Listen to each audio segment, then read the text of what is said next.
Wel, mae taith yn sefyll allan achos mae'n rhoi arian I bobl ambell waith gyda ddim digon o arian I deithio ac I cael profiadau maen nhw ddim yn mynd I gael heb cael ar raglen taith. So dyna pam mae taith yn pwysig. I think that's one of the most amazing features of the Taith initiative is it allows everybody, anywhere, to be able to access this particular opportunity. And I think young people, particularly nowadays, really would benefit from this type of thing. So it was amazing to be able to take 6 young people who had no knowledge of the wider world out of their comfort zone into somewhere which was safe, that they learned, they grew, and they developed some amazing relationships. Fyswn i'n dweud bod taith yn brofiad anhygoel I unrhyw un, oherwydd mae'n galluogi pobl fysa ddim yn cael y cyfle I fynd fel arall y bosib, I gael mynd I rannau gwahanol o'r byd a profi diwylliant a ieithoedd hollol newydd, ac oedd o'n brofiad ffantastig neu drysori am byth. Taith will have a legacy of supporting thousands of young people in Wales to be able to apply their learning to our country.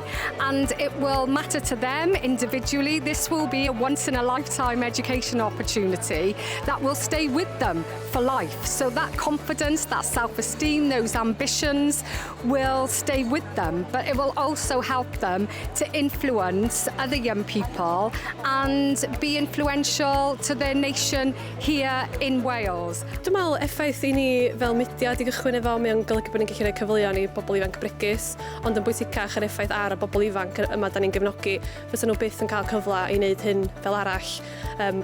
Llawer o'n nhw'n mynd drwy pethau fel digartrefedd, iechyd meddwl gwael, dim cefnogaeth teulu, dim llawer o addysg ac ati, felly mae'n golygu bod nhw'n gallu agor eu llygaid i'r byd. A gyfer pethau sy'n mynd ymlaen yn y byd ar y funud, mae'n hynod bwysig bod ni'n rhoi y cyfleoedd yma I nhw cael rhaid eu barn ac edrych ar diwylliannau newydd, ffordd newydd o fyw. Mae jyst yn agor eu drysau I gymaint o bethau yn symud ymlaen. The legacy of Taith is just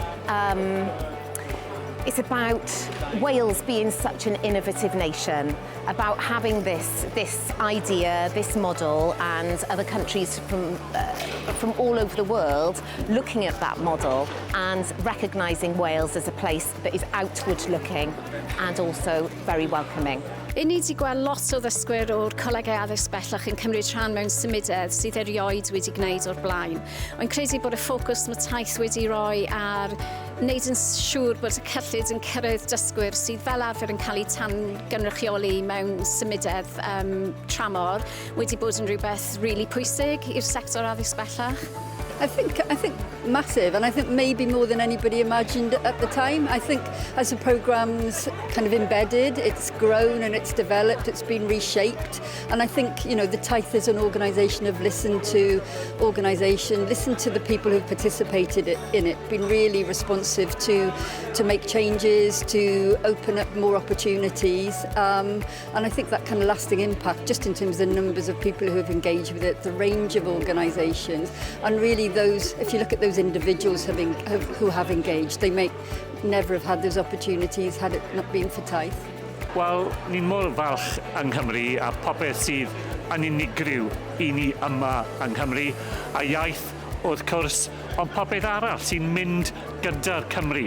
So mae'r Taith wedi rhoi cyfle I ni I ddangos wyneb Cymru i'r byd ac I ddangos I bobl eraill sut yw pethau unigryw I ni a pam mae'r Cymru, gwlad bach, yn dal I fod gwlad sy'n eisiau gwrdd gyda bobl eraill a'n gallu cymryd rhan yn y bywydau ehanga y byd. It's a stuff of legacy, you know. It allows young people with a foundational experience that can't be replicated. And I don't know anywhere else that does that. So, Taith. Do you think you could describe Taith in one word or a couple of words? Reciprocity. It's one of my favourite words, and it just makes me think of Taith. Evolutionary? Revolutionary? Yeah. Or and evolutionary, like evolving as a person, yeah. Fun. Phenomenal.